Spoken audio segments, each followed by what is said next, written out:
Hey gentlefolk, my name is Malte Krug. Welcome back to another episode of All About Keys.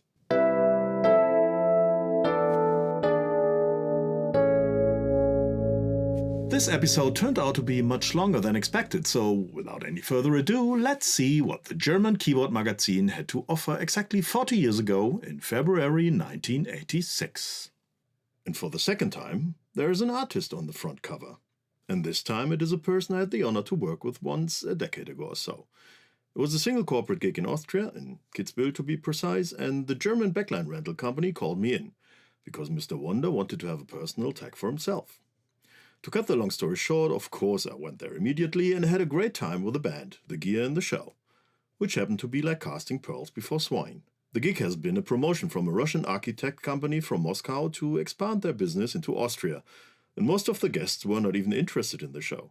A friend of mine from Vienna came over unrelated to me working there, and we couldn't believe it. Some people were actually watching a football game on some monitors at the side. It's been a fantastic show, and this job takes a top spot in my vita. But I digress. Back to the February 1986 issue of the German Keyboard Magazine. The usual content list, and the letters to the editor. The double page of general news is followed by a few more pages of preview news for the then upcoming Messe in Frankfurt. Worth mentioning is the small note about the new Kawai synthesizer K3, which I will show in the next episode. And Roland announced their new flagship synth, the JX10, which is basically a doubled JX8P, which I presented in this video here. Plus the KB-200 master keyboard, the MC500 MIDI sequencer, and some other bits and pieces. PPG introduces a new software for the Waveterm B sampler and the PRK-FD master keyboard, which adds a 99-track sequencer. I think the following might be one of the last products PPG ever produced, the HDU hard disk unit, which was one of the first, if not the first, hard disk recording system ever. It contained a then massive 85 megabytes large hard disk, which could be used to record CD-quality audio with a maximum of 16 minutes of track data. So when using 4-track playback, the song couldn't exceed 4 minutes, but it would run in sync with a MIDI sequencer to add vocals or whatnot. You might not believe it, but this thing was really ahead of its time, and so was the price, although it's not mentioned here yet. And no picture. Casio introduced two landmarks of electronic instruments. The really cheap sample keyboard SK1. And here is mine. This is the exact one I bought in summer 1986. This has been my first sampler ever, and I even used it on some songs which I recorded on my 4-track cassette tape machine. It doesn't have MIDI, so you really have to play these tiny keys.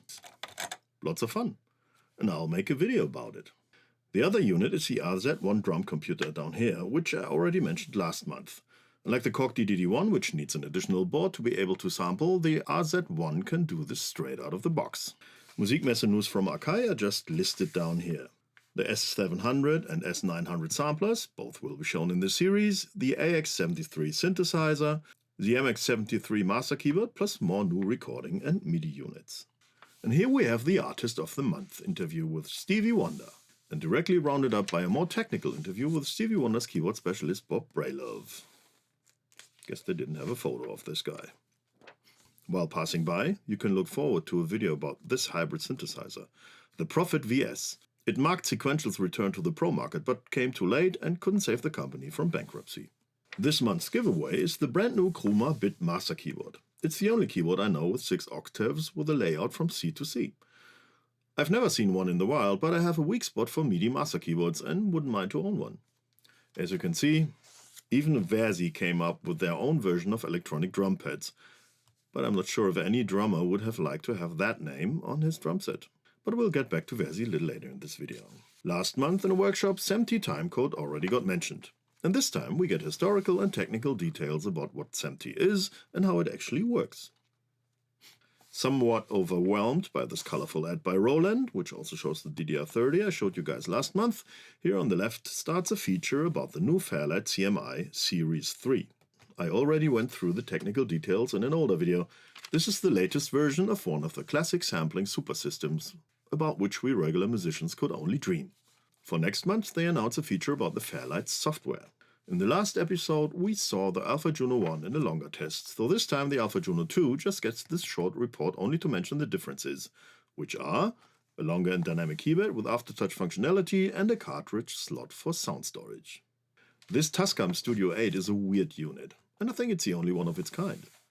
An 8-channel mixing desk in a frame together with an 8-track multi-track reel-to-reel recorder. By this point we are used to seeing 4-track cassette recorders, but this is real different. Here's a funny remark at the beginning of the test about the weight. Only 38 kilos, so it's comfortably to carry by 2 people.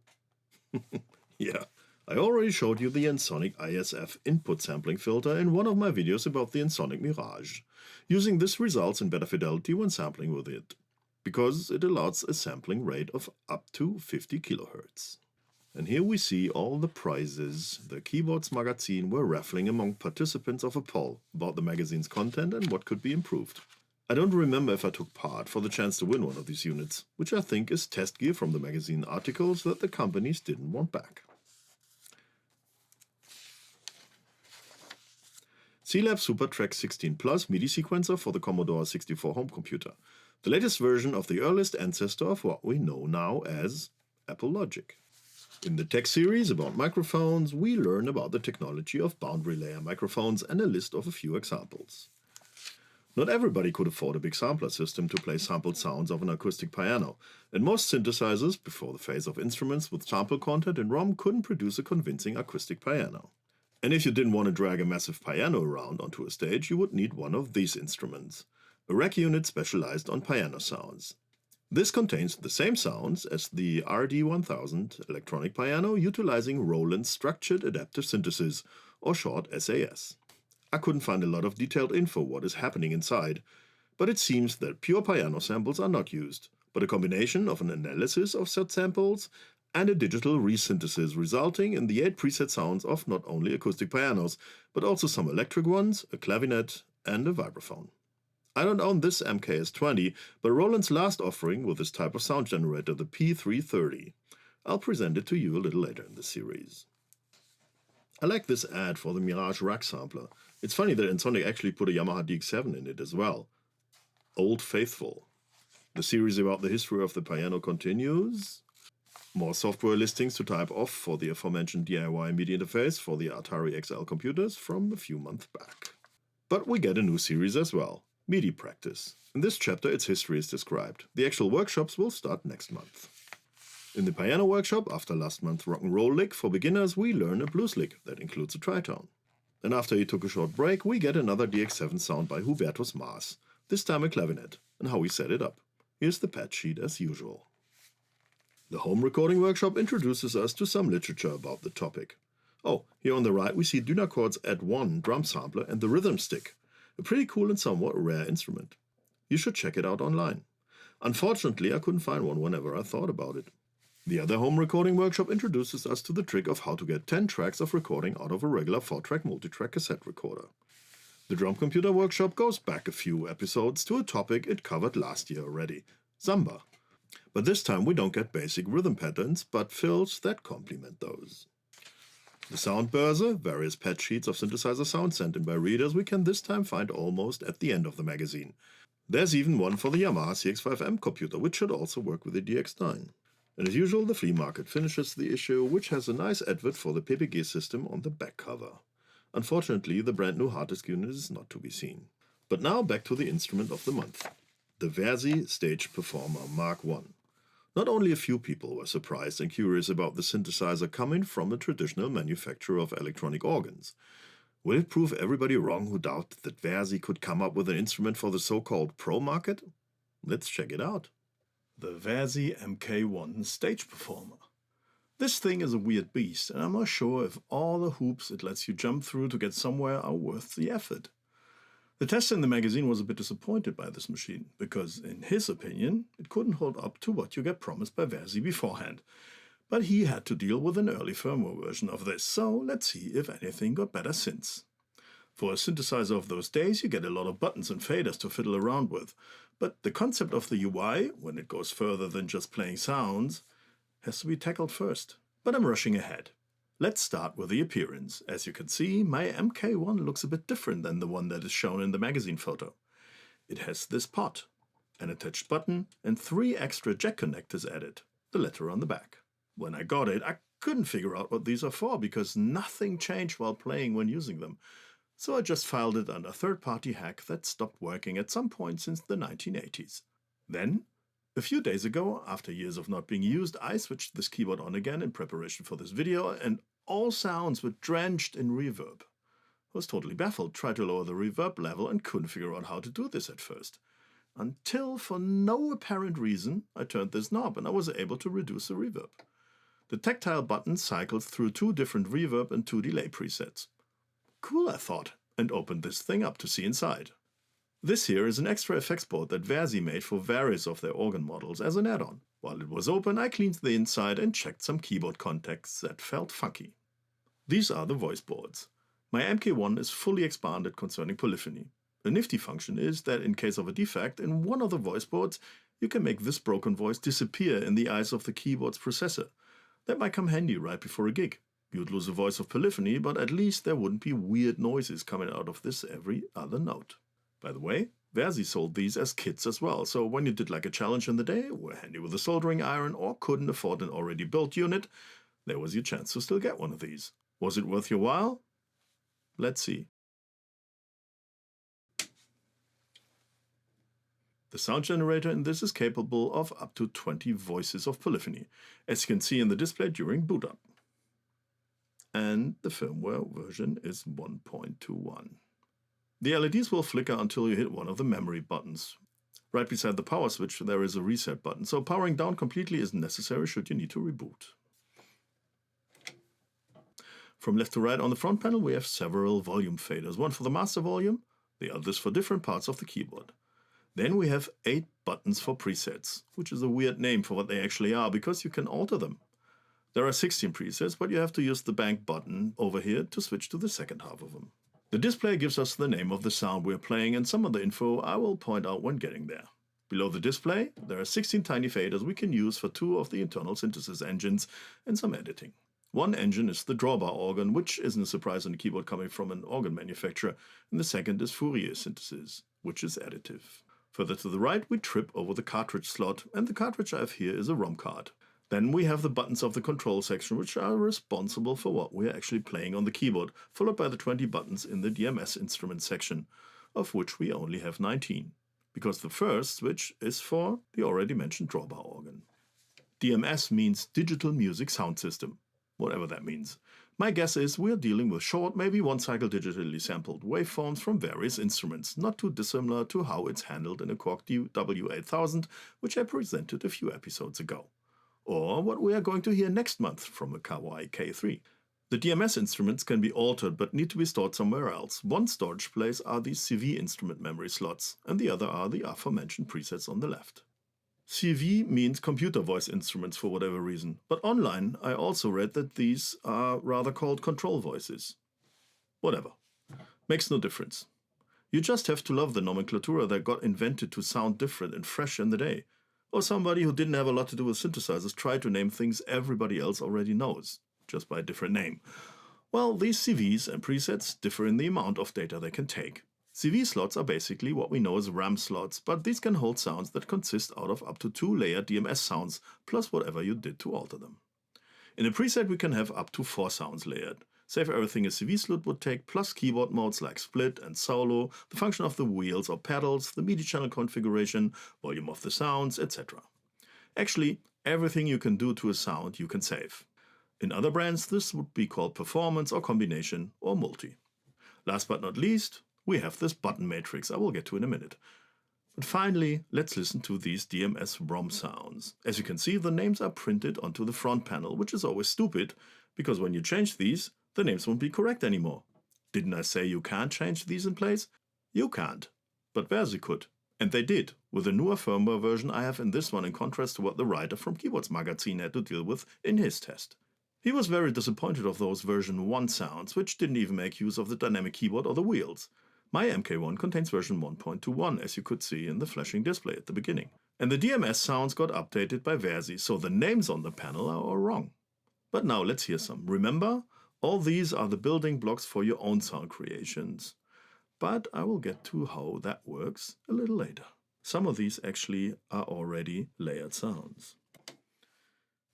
Well, their version of a piano.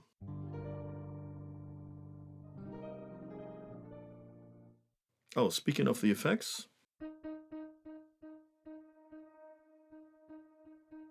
just to make it sound a bit nicer.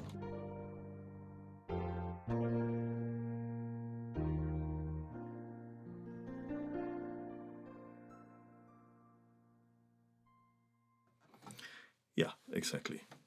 Well, that's a marimba, which actually goes pretty good with a delay.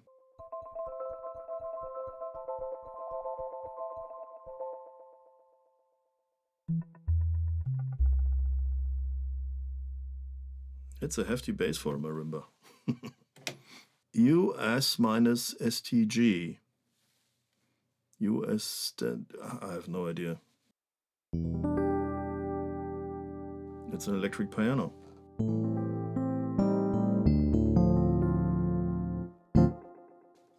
Let's switch to a reverb again.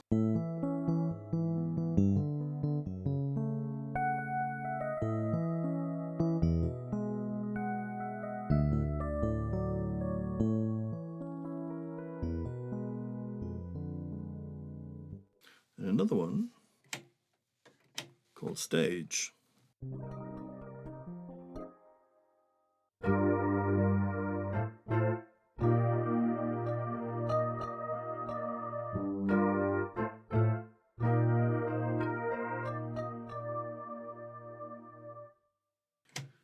Klavi. Yeah.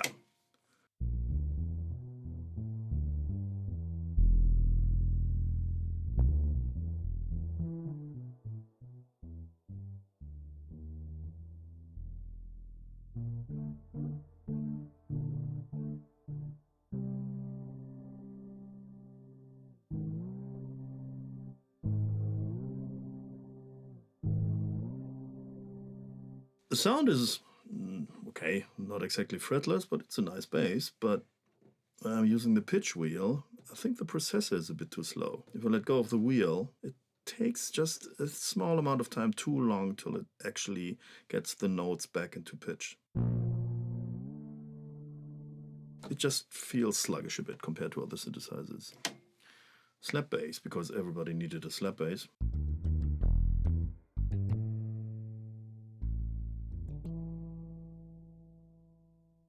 Well, acoustic guitar.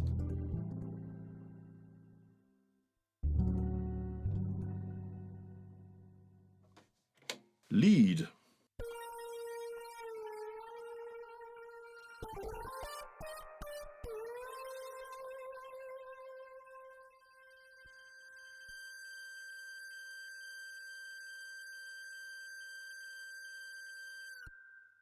Lead G, which means lead guitar, I guess, and it moves into feedback, which is kind of nice.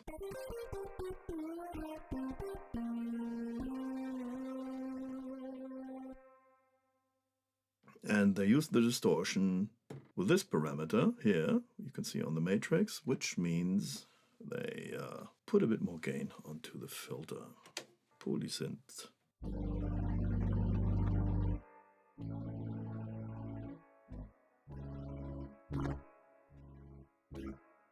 And this is already a sound that is made from actually the same instrument but doubled and a bit detuned. DMS instruments being ROM, they also can hold sounds made from two voices. In this case, it's the same.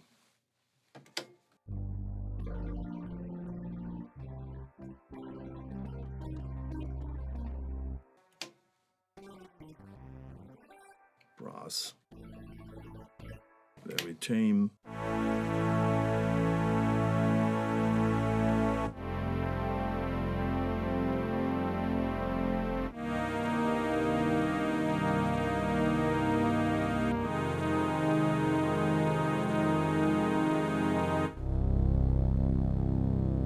Dream. Strings.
I actually kind of like these.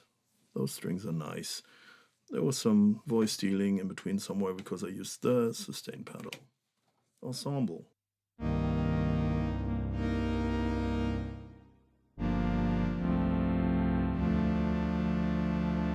Human.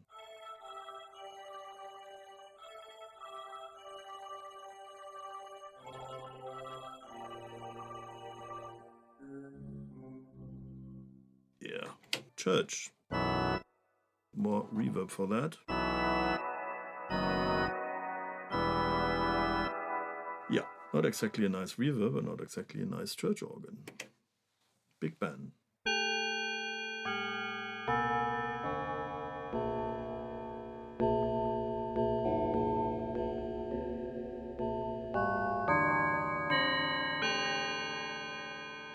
Well, that's what you get when you have a Fourier additive synthesis inside of the machine. Moogly.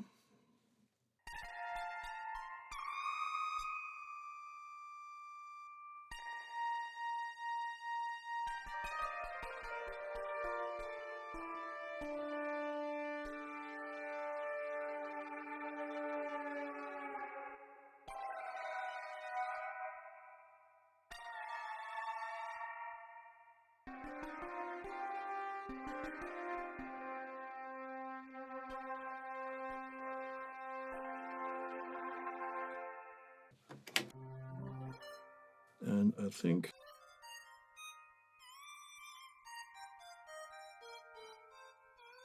it's their way of imitating a DX7 harmonica, because everybody needed that in 1985 or 6.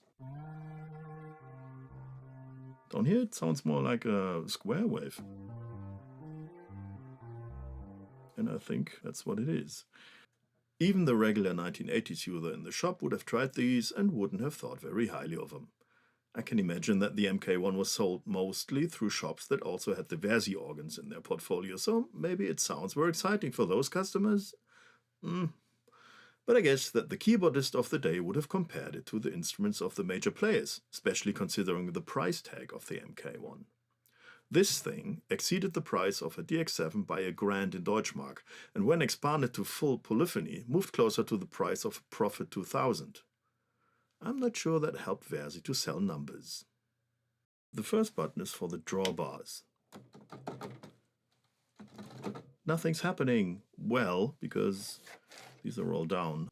Other than on a Hammond organ, you have to push these up, not pull these drawbars down, to actually get the individual harmonics. Another thing that's not working, you have to hit the key again.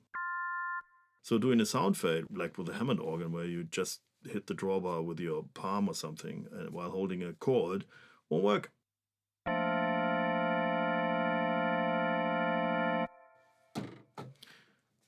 The first time when I switched it on and I told you that the reverb was on full, and I was surprised to hear it for the first time, didn't know what it was. I switched to drawbars and had this sound.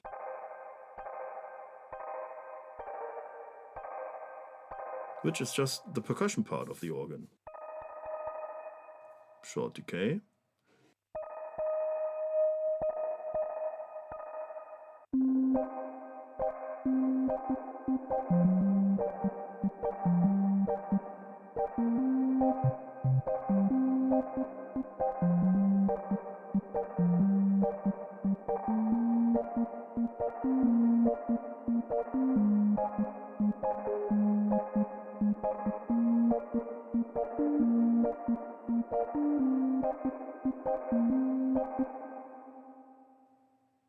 This threw me back into my youth when I was listening to British Forces Radio in Germany, to Road Against Rockers, or whatever dub stuff John Peel was throwing at us at night. And this sound is mostly percussions. You can have the regular.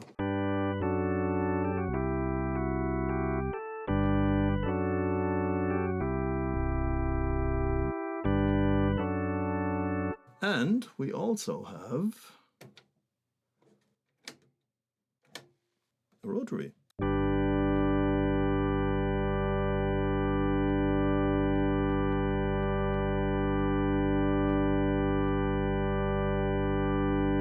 This is not sounding too bad, but it's not as flexible as it could be. I guess the processors were not that far. Just hit it with some effects.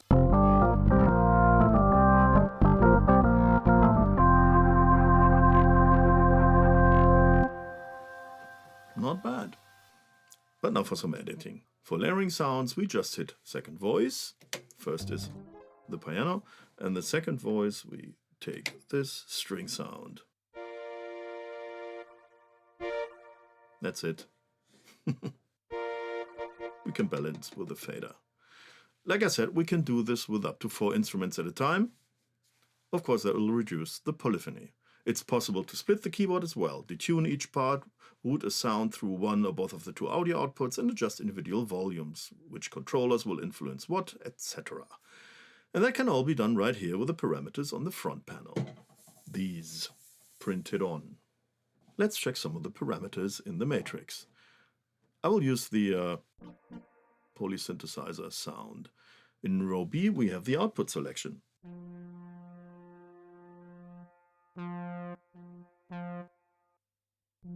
A bright switch for whatever reason, or if the sound will go through the filter among other parameters. That's right, the filter. We only have one. All 20 voices sharing one filter, which for sound design gives us some quirks. In row F, there's the distortion VCF switch.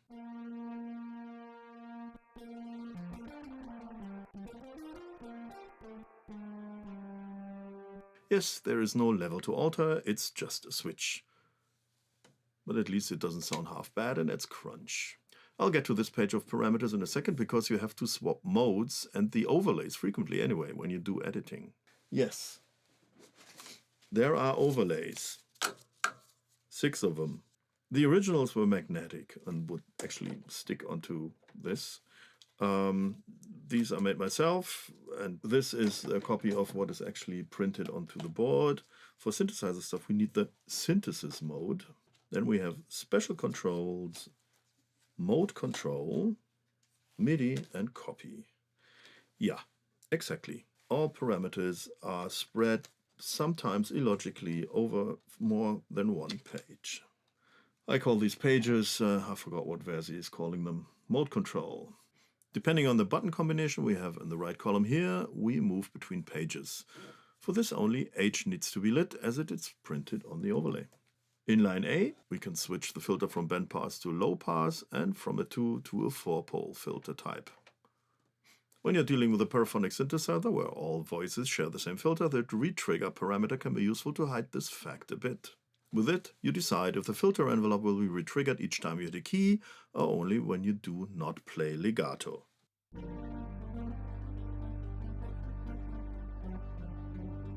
That is retriggering, and without it,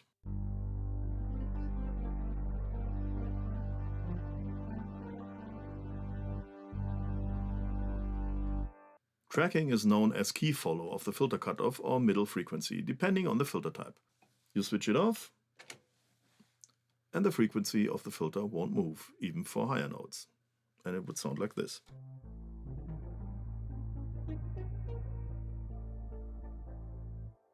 Tracking, the filter frequency would follow.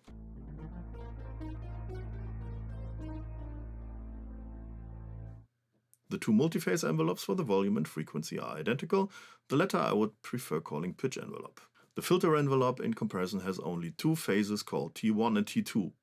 In the A row, buttons 5 to 8, we decide if we only use one or both of the envelope phases. T1 release T2 means that T2 will start as soon as we lift the keys. Rotor means that the envelope is constantly re-triggered as long as we hold a key. Let's be nice and call this a programmable LFO for the filter cutoff. Now to row B. Buttons 1 to 4 are for programming the start and end frequencies of the 2 envelope phases.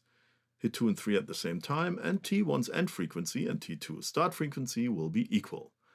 Buttons 5 to 8 of that row are for altering the actual values.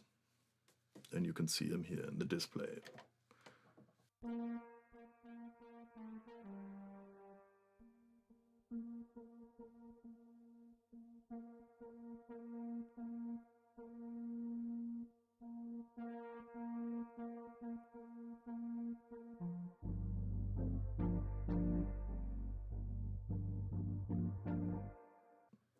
The two lower rows are for parameters you would normally find in global or performance menus.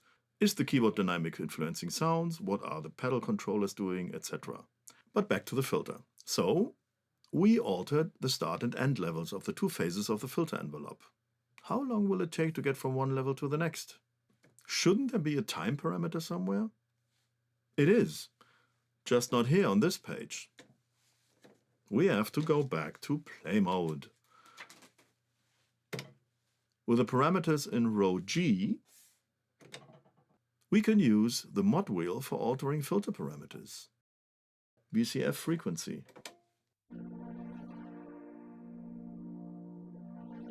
When we switch the connection off again, the filter frequency will stay there and the modulation wheel is whatever modulation is doing.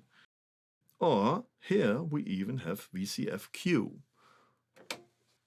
That would be the filter Q for a bandpass or the resonance in a low-pass filter.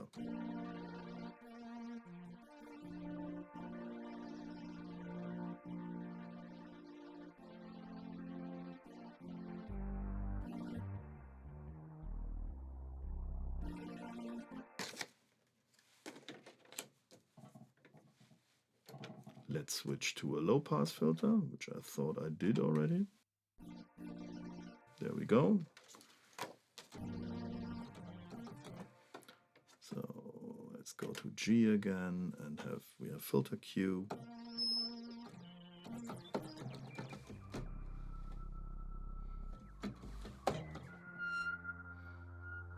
Well, if I open this even farther, then this will kill some eardrums.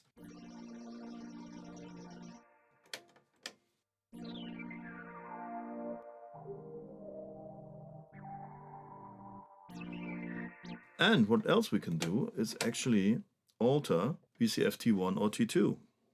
So we would get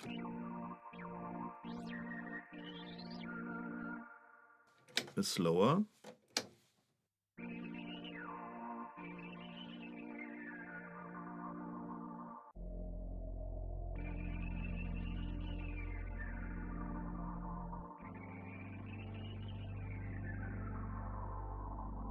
The filter doesn't sound too shabby, but it's only one.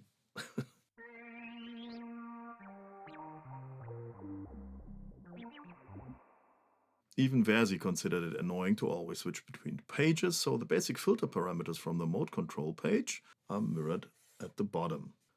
Well, we won't hear anything from the second filter envelope phase in the T1 release T2 mode if the volume envelope cuts out the note as soon as you lift your finger. In the manual, Wersi treats the envelopes as if they are their own kind of synthesis and not part of the regular sound. Well, whatever. Organ builders. For programming the multiphase envelopes, we use the same small faders we use for the drawbar organ or the Fourier synthesis. And as you can see in this picture from the manual, the so-called attack phases are all identical, except for number 7, which adds a vibrato.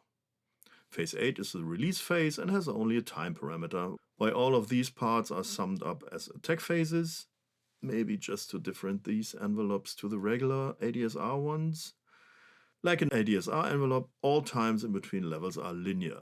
There is another envelope mode in this machine in which you can string 8 envelope modules together with different curve characteristics. For using the standard envelopes, we have to select the instrument we want to edit. I'm just going to use a single non-layered sound, maybe the trumpet from the cartridge. So you don't have to listen to sounds that are not part of the edit. Then we have to switch to the synthesis page. This overlay. So H needs to be lit and E needs to be lit. Choose the amplitude envelope here in row A, hitting 7, and synthesis on, because it's its own synthesis. Envelopes, well then. And in row C we can check if we're in standard mode and not in this module envelope mode I told you about. Now we can use the faders according to the pictures. If I turn them all down,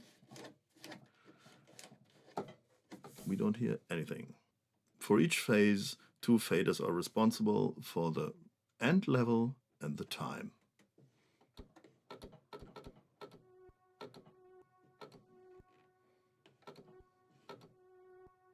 But there's just so much time for each phase, so to get a longer, like a slow attack, I have to use more than one phase. And as soon as we reach the last level, in this case of phase 4, it stops, unless we actually use the rest as well.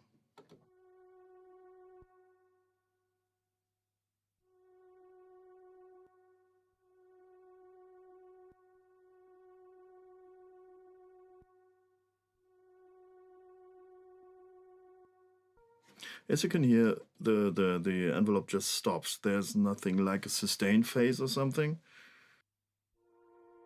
I don't know what the engineers of this thought.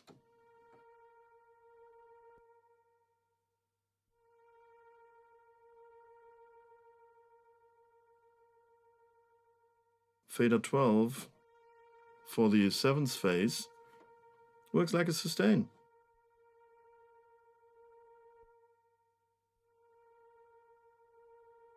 But only if you crank it up full. This is so weird. And the last fader is release, of course. And this is so coarse to do. Well, you could do some wonky stuff with the amplitudes.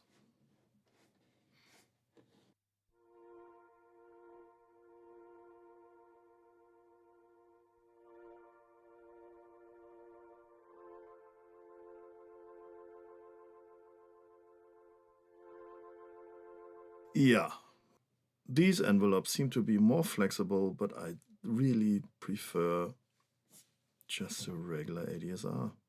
Same thing goes, let's go back to the beginning for the frequency envelope,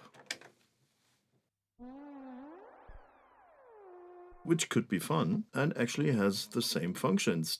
Want to start from scratch, every second fader should be on 2048, of course it should be, because then every phase is on mid A, so to speak.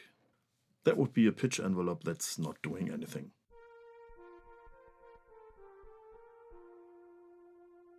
And the last 3 faders in this case are for another vibrato phase, which I never get to do vibrato.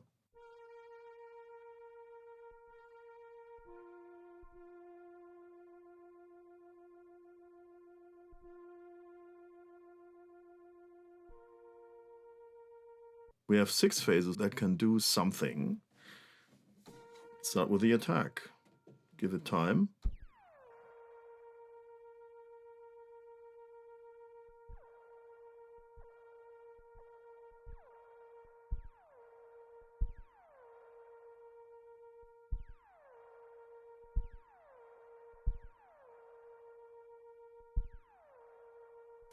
And then add.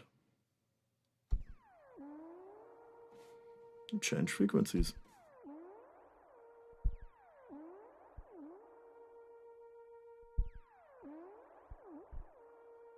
And as you can see, the frequency faders,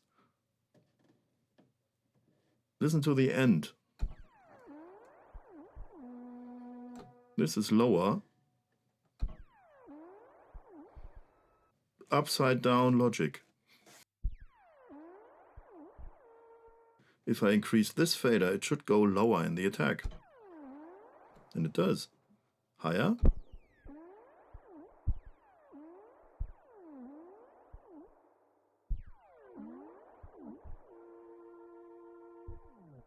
This doesn't sound very spectacular on its own, but if you combine more than one sound with all their own frequency envelope and the amplitude envelope, to layer this with other stuff, then it gets interesting.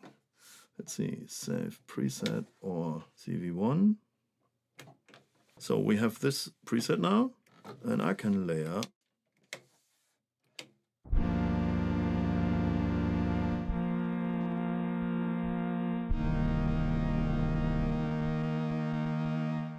third voice. Let's do something clunky, fretless, slap bass, acoustic guitar. What do we have? Marimba.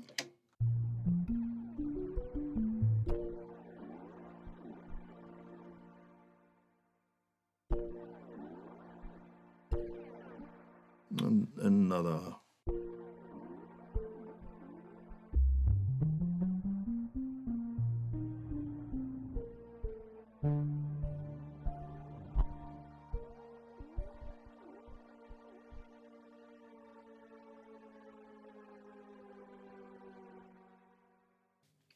The Wersi MK1 Stage Performer.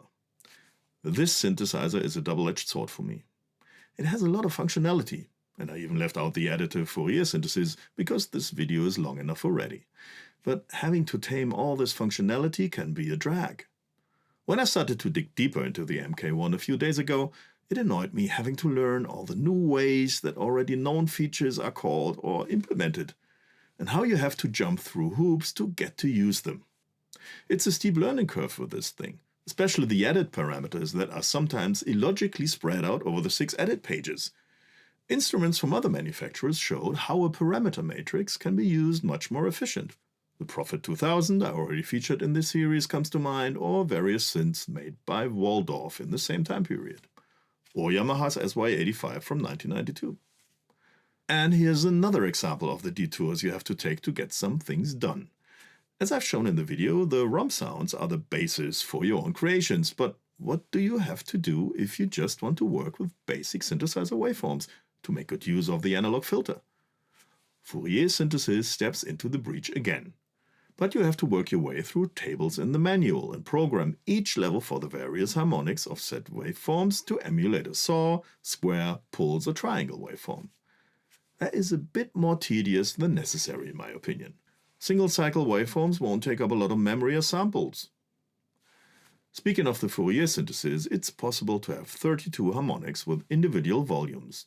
But there are no individual volume envelopes for these harmonics. So there's a big chunk of a real additive synthesis missing.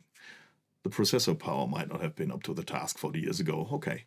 Most other synthesizers using this concept of generating waveforms, the Korg DSS1 or the Casio FZ1 for example, also only generate static waveforms to be incorporated into their otherwise subtractive sound system. So no further complaints. I like the flexibility of the MK1's envelopes, especially the pitch envelope can provide you with some funny results. But being forced to use multiple phases of the amp envelope just to get a sound with a long, slow attack, and the need to use 6 or more faders to getting there instead of just one knob to turn for the attack like on other machines makes it slow. You see, there are reasons why you won't find a lot of videos on YouTube showing off the intricate details of the MK1. The number of sold units might be one of them, but the handling is the biggest hindrance, if I may say so. Most video presenters just show off sounds they came up with on the MK1, and some are undoubtedly impressive. But there are so many other impressive sounding machines which are a lot more intuitive to work with. Last week I managed to get my hands on the rack version of the MK1, the EX10R. It was supposed to show up today, but didn't. If I get it to work, because it was sold as unchecked, possibly defective, I'll make a video about it because it has some features the keyboard doesn't have. Next month we will check out another synthesizer from the same rare hybrid breed the Korg DW8000 comes from. Kawai's first entry into the successful K-series of synthesizers, the Kawai K3. And maybe the K3 contains one feature we also found on the Wersi MK1 Stage Performer. I appreciate you spending your time here with me. Please do all the clicking down below to help out my channel. It's free and you will be notified whenever a new video gets published. You know the drill. Thank you very much for watching. See you soon again on All About Keys.